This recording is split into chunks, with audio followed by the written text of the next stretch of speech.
If you're a small business owner and you're looking at some best practices for someone who was assigned to a position and then their leaders were actually put in place by the board or at least approved by the board, you can see there's some complexities versus when you have the sole decision making.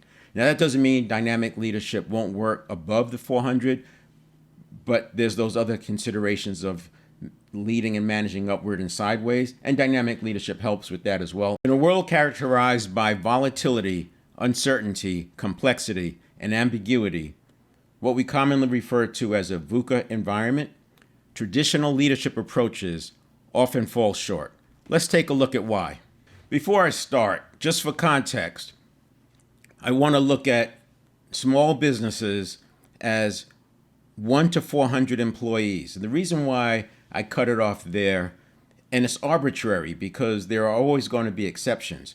But once you get much above 400, you start getting into this area where you're more likely to have complexity at the decision-making level.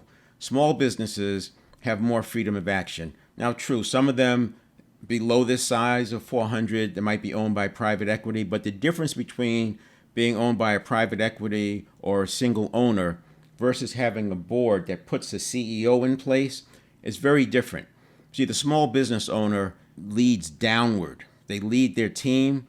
Of course, they have to pay attention to customers and what have you, but they don't have to lead upward and sideways and in different ways like the CEO who's been put in place by a board. And this, by the way, is why I think there's sometimes some difficulty in understanding best practices for leadership.